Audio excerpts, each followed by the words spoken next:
स्वागत है एक बार फिर आप सभी का आपके अपने यूट्यूब चैनल PS क्लासेस पर। तो दोस्तों, आज के इस वीडियो लेक्चर में हम पढ़ेंगे कि जब किसी प्रत्यावर्ती धारा परिपथ में प्रतिरोध R तथा संधारित्र C दोनों श्रेणी क्रम में जुड़े होते हैं तो परिपथ की प्रतिबाधा का व्यंजक कितना आता है, उसे किस प्रकार ज्ञात किया जाता है। साथ ही साथ बच्चों, वीडियो लेक्चर में हम जानेंगे कि जब किसी ऑल्टरनेटिंग सर्किट में प्रतिरोध R और संधारित्र C दोनों श्रेणी क्रम में जुड़े होते हैं तो वोल्टेज और करंट के बीच में कितना फेज डिफरेंस होता है, अर्थात V और I के बीच में कितना कालांतर होता है। तो आई स्टैंड बिना किसी देरी के शुरू करते वीडियो लेक्चर को समझते पूरी बात को। तो देखो स्टैंड, जैसे कि आप स्क्रीन पर देख पा रहे होंगे कि हमने एक ऑल्टरनेटिव सर्किट पहले बना करके रखा है जिसमें हमने प्रतिरोध R और संधारित्र C दोनों को हमने श्रेणी क्रम में जोड़ करके रखा है। ठीक है, अच्छा। अब देखिए स्टैंड, इससे पहले कि हम डेरिवेशन को शुरू करें तो सबसे पहले बच्चे आपको ये पता होना चाहिए कि जब किसी अल्टरनेटिव सर्किट के अंदर केवल रेजिस्टेंस यानी केवल प्रतिरोध R जुड़ा होता है तो V और I जो होते हैं बच्चों समान कला में होते हैं, अर्थात उनके बीच का जो फेज होता है वो शून्य होता है। जबकि अगर बच्चों हम संधारित्र की अगर बात करते हैं तो जब किसी प्रत्यावर्ती धारा परिपथ में केवल संधारित्र C जुड़ा होता है तो धारा वोल्टेज से 90 डिग्री अग्रगामी होती है, या फिर ये कहें कि वोल्टेज धारा से 90 डिग्री पश्चिमगामी होता है। ठीक है, अब ये कैसे आपको पता चलेगा अग्रगामी पश्चिमगामी का, चलिए मैं आपको पहले इसको समझा देता हूँ, फिर मैं डेरिवेशन को सॉल्व करूँगा। तो देखो स्टैंड, देखिए जैसे कि मैंने आप लोगों को बताया कि जब किसी ऑल्टरनेटिव सर्किट के अंदर केवल प्रतिरोध R जुड़ा होता है, मैं पहले R के लिए आपको बता देता हूँ। देखिए R के लिए अगर मैं बताऊँ R के लिए, ठीक है, तो देखिए जो वोल्टेज की इक्वेशन होती है, अल्टरनेटिव वोल्टेज की इक्वेशन क्या होती है, V = V0 sin ω t होती है। ठीक है, और इसकी हेल्प से जब हम I का इक्वेशन निकालते हैं, अल्टरनेटिव करंट का जो इक्वेशन निकालते हैं तो वो क्या आता है, तो वो आता है I = I0 sin ω t आता है। ठीक है, अच्छा। अब इन दोनों इक्वेशन को देख के हमें कैसे पता चले कि दोनों V और I क्या बच्चों समान कला में है, तो देखिए चेक कर लेते हैं। मान लीजिए t बराबर हम 0 पर चेक करते हैं, t बराबर 0 पर, देखिए t की जगह मैं 0 पुट करता हूँ बच्चों तो ये सारा टर्म से 0 हो जाएगा, यानी वोल्टेज यानी V का 0 हो जाएगा। इसी प्रकार बच्चों में अगर t का वैल्यू मैं 0 यहाँ पर रखता हूँ I के समीकरण में, तो देखो I का मान भी क्या आएगा, 0 आएगा, यानी t बराबर 0 पर चेक करो तो V और I दोनों ही 0 आ रहे हैं। इसका मतलब ये होता है बच्चों कि जब किसी प्रत्यावर्ती धारा परिपथ में केवल शुद्ध प्रतिरोध R जुड़ा होता है तो V और I क्या होते हैं बच्चों, समान कला में होते हैं। अगर इसी बात को बच्चों मैं आप लोगों को संधारित्र के लिए समझाऊं तो देखिए क्या डिफरेंस आता है, देखिए समझिए। देखिए अगर मैं बात करूँ केवल संधारित्र यानी C के लिए बात करें तो देखिए वोल्टेज का इक्वेशन क्या होता है, देखिए वोल्टेज का इक्वेशन तो बच्चों सेम होता है, जो अभी मैंने लिखा था V = V0 sin ω t होता है। बट बच्चों इसकी हेल्प से जब हम I का इक्वेशन निकालते हैं, ऑल्टरनेटिव करंट का जब इक्वेशन निकालते हैं तो वो ये आता है, देखिए I = I0 sin ω t plus π/2 ये आता है। ठीक है, अच्छा। अब देखो यहाँ पे देखिए, यहाँ पे क्या देखिए फेज कितना आ रहा है, ω t आ रहा है, और यहाँ पे फेज कितना बच्चों, ω t प्लस π/2 है। समझ में आ रहा आप लोगों को मेरी बात। अगर मैं t बराबर 0 पर चेक करता हूँ, जैसे इसको चेक करा था, तो कि t बराबर हम बच्चों इसके लिए 0 पर अगर चेक करें तो देखो t बराबर 0 बच्चों ये तो 0 हो जाएगा, यानी v का मान 0 हो जाएगा। बट अगर t की जगह में 0 रखता हूँ तो बच्चों इसमें भी π/2 फिर भी बच जाएगा। यानी कहने का मतलब मेरा बच्चों ये है कि जब केवल प्रत्यावर्ती धारा परिपथ में केवल संधारित्र C जुड़ा होता है तो V और I क्या होते हैं बच्चों, समान कला में नहीं होते। इस वाली कंडीशन में धारा वोल्टेज से 90 डिग्री अग्रगामी होती है। 90 मतलब पाई का मान करो, पाई का मान रखोगे 180 और 2 से भाग करो तो 90 आएगा। समझ माना आप लोगों को मेरी बात। अच्छा, तो देखिए स्टैंड, अब ये मैंने आपको बताया, इस डेरिवेशन को हम कैसे सॉल्व करेंगे ये बात को आपको पता होना चाहिए, इसलिए मैंने आपको पहले बता दिया। ठीक है, तो चलिए देखिए अब हम इसको सॉल्व करते हैं। तो देखिए मान लेते हैं कि जो प्रतिरोध R है बच्चों, इसके सिरों के बीच का जो विभवांतर है वो VR है। क्या बच्चों, VR है। ठीक है, और जो संधारित्र है इसके सिरों के बीच का विभवांतर कितना बच्चों, वो VC है।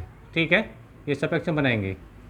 अच्छा, देखो प्रतिरोध R जब जुड़ा होता है बच्चों किसी सर्किट के अंदर, तो मैंने आपको बताया कि V और I क्या होते हैं, समान कला में होते हैं। समान कला में होने का मतलब बच्चों ये होता है, अगर मैं यहाँ पे दिखाने का प्रयास करूँ तो जिधर I होगा बच्चों उधर ही क्या होगा बच्चों, आपका V या VR होगा। समझ में आ रहा आप लोग मेरी बात। यानी जब प्रत्यावर्ती धारा परिपथ में प्रतिरोध R जुड़ा होता है तो V और I क्या होते हैं, समान कला में होते हैं। ये दोनों का ग्राफ एक सीधी रेखा के रूप में ही आता है। बट अगर बात करो बच्चों हम केवल किसके लिए बात करें, संधारित्र के लिए बात करें, तो इस कंडीशन में क्या होता है बच्चों, जो V और I के बीच का जो कर्व आता है वो कैसा आता है, ध्यान समझें। तो देखिए ये तो होता है बच्चों I और ये होता है बच्चों BC, यानी BC क्या है, संधारित्र C के सिरों के बीच का विभवांतर है। ठीक है, तो यही तो है बच्चों π/2, यही तो π/2 है जो मैं आपको बता रहा था। ठीक है, तो यहाँ पे देखिए, तो संधारित्र के लिए ये वाला केस होता है, प्रतिरोध के लिए बच्चों ये वाला केस होता है। अगर मैं इन दोनों डायग्राम को सेट एक ही डायग्राम में बनाऊं और इसी लाइन को अगर मैं इस पर रखना चाहूँ तो बच्चों देखो ये कंडीशन बच्चों आपको सेम ऐसी दिखाई देगी। देखो इसमें बी और आई, बी आर और आई देखो समान कलम है, और जो बी सी है देखिए वो आपको बच्चों नीचे की ओर को आएगा। समझ में आ रहा है? और देखिए आई यहाँ पे और यहाँ ही आप हैं, दोनों एक ही डायरेक्शन में क्यों जा रहा है? क्योंकि बच्चों श्रेणी क्रम में धारा समान होती है। ठीक है, अच्छा तो चलिए देखिए, अगर बच्चों हम ये माने कि वी आर और वी का परिणामी विभवांतर क्या हो? वी हो। क्या हो बच्चों? वी हो। तो बच्चों हम इस ट्रायंगल में हम पाइथागोरस प्रमेय लगा सकते हैं, और पाइथागोरस प्रमेय लगा करके हम इसकी प्रतिबाधा का मान ज्ञात कर सकते हैं। तो चलिए देखिए, अब मैं से इसको थोड़ा सा रब कर रहा हूँ बच्चों, ठीक है, ताकि मैं इसका फाइनल आपको आंसर बता सकूँ। तो उम्मीद करता हूँ यहाँ तक की जानकारी बच्चों आपको अच्छी लगी होगी। मैंने आपको बताया कि जब बच्चों किसी प्रत्यावर्ती धारा परिपथ में केवल शुद्ध प्रतिरोध R जुड़ा होता है तो V और I क्या होते हैं बच्चों? समान कला में होते हैं। ठीक है, यानी उनके बीच में कोई भी कलांतर नहीं होता है। बट अगर हम बात करें किसी कैपेसिटर यानी संधारित्र के लिए तो V और I जो होते हैं बच्चों समान कला में नहीं होते हैं, इसमें धारा वोल्टेज से 90 डिग्री अग्रगामी होती है।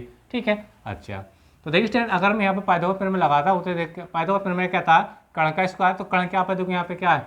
ये V है, क्योंकि मान लीजिए आपका ये 90 इंच का एंगल है तो इसके सामने क्या होगा बच्चों? आपका V होगा। तो होगा मान लीजिए क्या ये बी स्क्वायर यानी कर्ण का स्क्वायर। आधार क्या बच्चे? इसका वी आर है,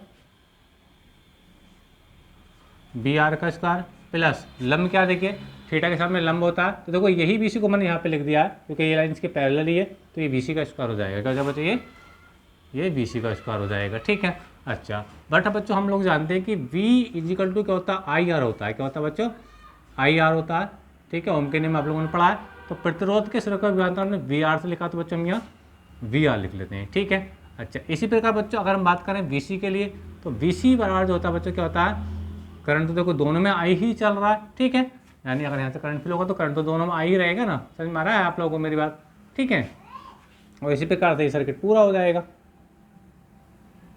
ठीक है, अच्छा तो आई तो रहेगा, लेकिन बच्चों संधारित्र वाले केस में जो प्रतिरोध होता है बच्चों वो आर न होकर क्या होता है बच्चों? एक्स ही होता है। क्या होता है बच्चों? वो एक्स ही होता है। ठीक है, अच्छा अब देखिए आई आर किसकी वैल्यू? वी आर की वैल्यू और एक्स किसकी वैल्यू बच्चों? बी सी की वैल्यू। तो दोनों वैल्यू को हम कहाँ रखेंगे बच्चों? यहाँ रख देंगे। ठीक है, तो देखिए क्या हो जाएगा फार्मूला? हो जाएगा बच्चों वी स्क्वायर इजिकल टू हो जाएगा, देखिए वी आर का स्क्वायर है तो वैल्यू क्या देखिए आई आर, तो ये हो जाएगा बच्चों आई स्क्वायर आर स्क्वायर, क्योंकि होल स्क्वायर में दोनों पे स्क्वायर आ जाएगा।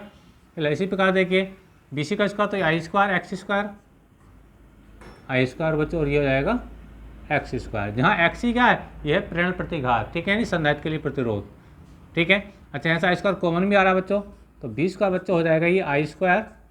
ठीक है, यहाँ से बनेगा ये आर स्क्वायर प्लस एक्स का स्क्वायर। ठीक है, इसके अपॉन में आ जाएगा, दोनों वर्ग में है दोगो, तो ऐसे हम ऐसे लिख सकते हैं देखिए बी अपॉन आई, और ये हो जाएगा बच्चों ये होल स्क्वायर हो जाएगा बच्चों आपका ये आर स्क्वायर प्लस एक्स का स्क्वायर हो जाएगा। ठीक है, अच्छा इसका वर्ग हटाएंगे तो इस वर्गमूल आ जाएगा, यानी हम लिख सकते हैं इसको बी अपॉन आई बराबर हम लिख सकते हैं वर्गमूल आर स्क्वायर प्लस एक्स का स्क्वायर। अब देखो बी अपॉन आई क्या होता है? बी अपॉन आई तो आर होता है, आपने पढ़ा होगा हम कहने में बी अपॉन आई जो होता है बच्चों क्या होता है? वो आर के बराबर होता है। ठीक है, लेकिन ये बच्चों जब होता है जब किसी सर्किट के अंदर किसी परिपथ के अंदर केवल प्रतिरोध जुड़ा हो, तो यहाँ तो प्रतिरोध भी और संधारित्र भी है। तो इस कंडीशन बच्चों हम बी अपॉन आई को, ठीक है, हम प्रतिरोध ना कहकर यानी आर से ना लेकर के उसको हम जेड से लिखते हैं। कैसे लिखते हैं बच्चों?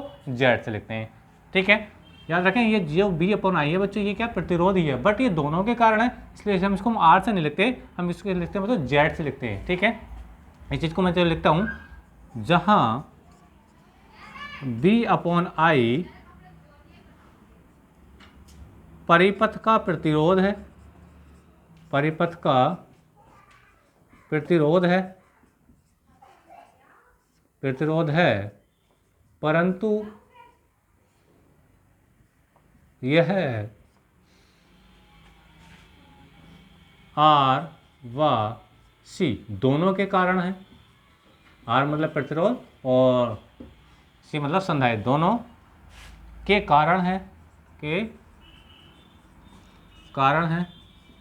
इसलिए इसे प्रतिरोध न कहकर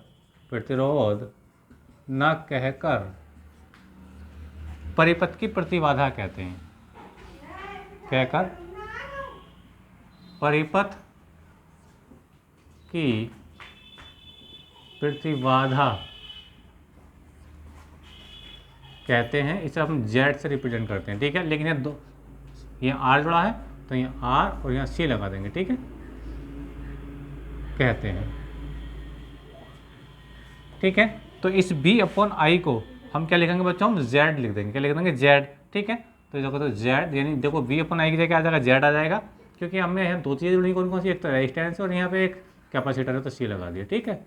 बाकी आपका जो राइट साइड है वो सेम आ जाएगा। क्या है देखिए, ये बच्चों R² प्लस XC का स्क्वायर, ठीक है। मात्रक क्या होगा बच्चों, मात्रक इसका ओम ही होगा, ओम, ठीक है। अब देखिए एक लाइन थोड़ा और मैं आकर बढ़ा कर बताऊँ, जो XC होता है बच्चों, ये जो XC होता है बच्चों, XC ये होता है 1/ωc। क्या होता है बच्चों, 1/ωc होता है। और ओमेगा बराबर क्या होता है, ओमेगा बराबर होता है बच्चों 2πf होता है। समझ में आ रहा है आप लोग को मेरी बात। तो ये बात भी आपको साथ में पता होना चाहिए, ठीक है। तो ये डेरिवेशन बच्चों आपको इतना प्रूव करने के लिए आता है। उम्मीद करते हैं आपको समझ में आया होगा, ठीक है। अच्छा, अब बच्चों हम देखेंगे कि जो विभवांतर है, जो परिणामी विभवांतर V था, ठीक है, और जो धारा थी I, इनके बीच का जो कलांतर है फाई, इसकी जो फेज डिफरेंस है BI के बीच में, इसका वैल्यू कितना होता है। तो देखिए हेडिंग लगाएंगे B व I के बीच कलांतर, यानी कलांतर मतलब फेज डिफरेंस। तो देखिए tan फाई बराबर होता है, देखिए tan थीटा क्या होता है, लंब बटे आधार। तो थीटा के सामने लंब क्या होगा, BC होगा, BC। और आधार क्या होता है, जिस साइड पर दो एंगल बनते हैं, तो एक फाई बनना है, एक देखो यहाँ 90। ये जो सिंबल होता है बच्चे 90 का ही सिंबल होता है, ठीक है। तो जो B आ रहा है बच्चों, आधार है आपका, लंब बटे आधार। BC का मान मैंने आपको बताया था क्या होता है, IXC होता है, IXC, ठीक है। और BR क्या होता है बच्चों, IR, क्या होता है, IR। तो यहाँ से I से कैंसिल आउट हो जाएगा बच्चों, ये बचेगा XC/R बचेगा, ठीक है। और XC क्या होता है, 1/ωc होता है। तो देखिए क्या बनेगा फार्मूला फाइनली, tan फाई बराबर बचेगा आपका बच्चों, देखो XC/R है, XC के क्या लिखेंगे हम, 1/ωc, 1/ωc। ये क्या का मान आ रहा है बच्चों, इस XC का आ रहा है, और अपॉन में R बच्चों ये चल रहा है, ठीक है। अच्छा, तो इसको नीचे उतार लेंगे तो ये फार्मूला क्या बनेगा, देखिए ये बनेगा बच्चों, tan फाई बराबर बनेगा देखिए 1/ωcR, ωcR बनेगा, ठीक है। अगर आप ओमेगा की वैल्यू पोर्ट करोगे, ओमेगा का वैल्यू कितना होता है, 2πf होता है, तो इसको भी आप पोर्ट करके देख सकते हो। तो ये हो जाएगा बच्चों tan फाई बराबर 2πf, कैसे ओमेगा की जगह आ जाएगा, और CR, सॉरी माफ कीजिएगा, ये 1 में चल रहा है, तो 1/2πf और ये CR। समझ में आ रहा आप लोगों को मेरा। तो ये डेरिवेशन बच्चों इसके बीच में V और I के बीच में क्या होता है, ये कलांतर होता है, ठीक है। तो ये कलांतर आपसे पूछा जाए तो बच्चों इतना आता है, ठीक है। तो उम्मीद करता हूँ आपको समझ में आया होगा बच्चों। तो आज के इस वीडियो लेक्चर बच्चों हमने जाना कि जब किसी ऑल्टरनेटिव सर्किट के अंदर रेजिस्टेंस R और कैपेसिटर C दोनों सीरीज कॉम्बिनेशन में जुड़े होते हैं, तो इस परिपथ की जो इम्पीडेंस यानी जो प्रतिबाधा होती है, इसका फार्मूला कितना होता है, ZRC = R² प्लस XC का स्क्वायर होता है, ठीक है। और V और I के बीच में अगर हम फेज देखें यानी कलांतर देखें तो फार्मूला क्या होता है बच्चों, ठीक है, ये होता है 1/2πf CR होता है, ठीक है। सिंपली आप ये भी बोल सकते हैं 1/ωcR भी बोल सकते हैं स्टूडेंट, ठीक है। तो आज के इस वीडियो लेक्चर में बच्चों इतना ही। वीडियो लेक्चर कैसा लगा कमेंट करके जरूर बताइए। चैनल पर नए तो चैनल को सब्सक्राइब कर लीजिए। मिलेंगे नेक्स्ट वीडियो में किसी नेक्स्ट टॉपिक के साथ, तब तक के लिए धन्यवाद, बेस्ट ऑफ लक।